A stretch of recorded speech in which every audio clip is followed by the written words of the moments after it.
What is up, YouTube? Today I'm going to be doing a trade recap over the trades that I'm inside right now.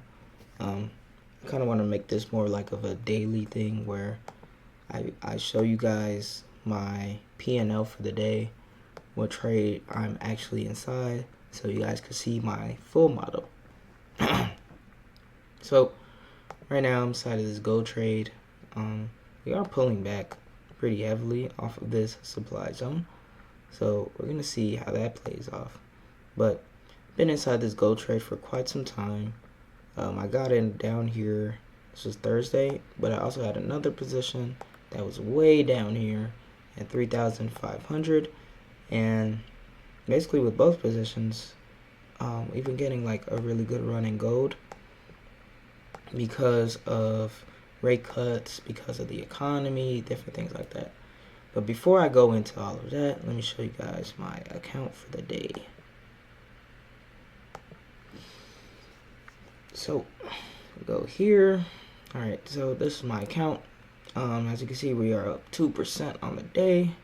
If we go to the week, 8% on the week, and a good. This thing loads. We are up 14.5% on the month. Making this like a really good month. I'm hoping, not hoping, but I'm preparing for this to be like, 1,500, something like that type of month, but we'll see. Anyways, trading wise though, we've been a lot of this came due to gold. We've been pumping a lot. There's some other markets that I'm paying attention to.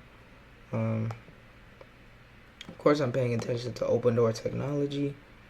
A lot of people, every time Open Door pumps, I feel as though like people are like, oh yeah, let me get in. And then when Open Door starts pulling back, starts being quiet, that's when everybody stops talking about it. And then next thing you know, we get another run up higher.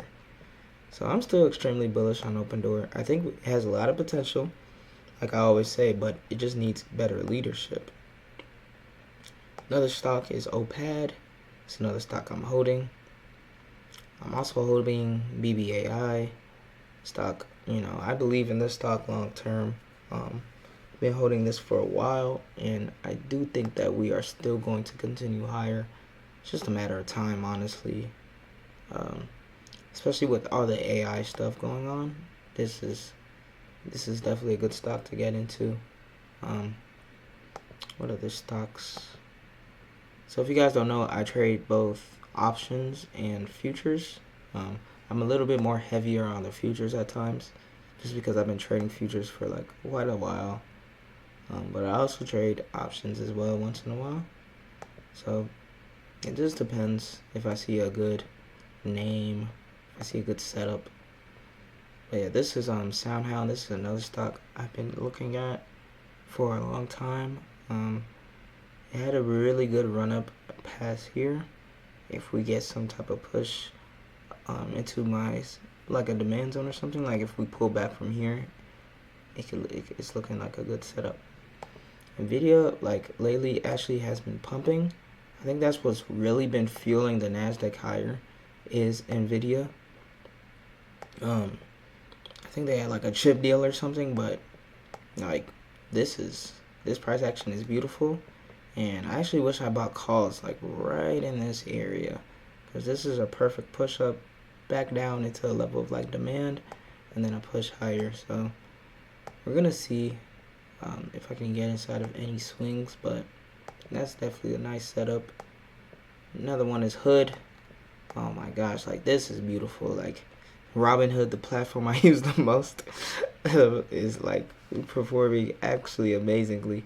And the funny thing is like we were down a ton down here. Like this was a setup I had actually a while back in July. But like, man, this is a crazy run up. Yeah. But yeah, those are like my main stocks. And then of course you just have QQQ, which is just Nasdaq.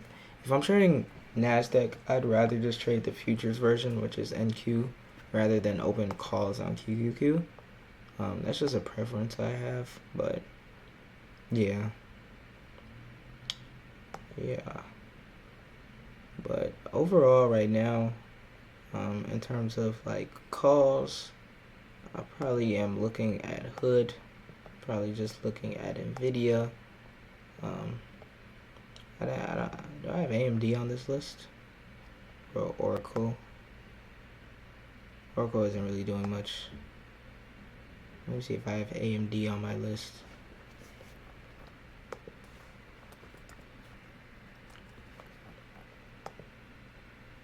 Yeah, AMD looks okay. I really like the way Hood looks though. When I say looks, I mean like just the trend. Like this is it's an extremely easy market right now. Just buy calls, but you know, I would wait for some sort of pullback and push higher. But yeah, gold though has been performing amazingly. If you guys are like stock traders and you want to trade options on gold, this one stock called GGX, this is like the perfect. This is a gold miners ETF, which is basically like real gold mining company. This is their ETF, and they've been doing amazingly. Like this stock is up like over 100% on the year, and it's a really good stock to do options on as well, especially if you can't trade futures. But yeah. But yeah, for me, I'm just gonna keep on swinging this. You know, over the past month, I'm up 14%, and what I've realized is like a lot of traders get so caught up day to day, like they think they need to be inside the markets every single solitary day. What I like about my model is like I don't even have to record this video right now. Like I could be doing whatever, whenever, and this trade is gonna continue to move. Like now, of course, you have to have the discretion, the analysis in order to pick good markets over bad ones, and in order to decide how the trend is. But a lot of traders do have a good foundation on knowing when the market is in a trend. Where traders lack is a lot of the times the entry and the stop loss and where they get in, where they get out, which causes them to be more emotional. But anyways, that's my take on it, and uh, that's why I think swing trading is up here. But anyways, it's my trading day. I'll update you guys again. Up 200. We'll see how the rest of the day plays out, the rest of the week, the rest of the month. See if we can get like a 20% month. And yeah. If you guys want to work with me one-on-one, always remember, link is down below. And I'll see you guys next time.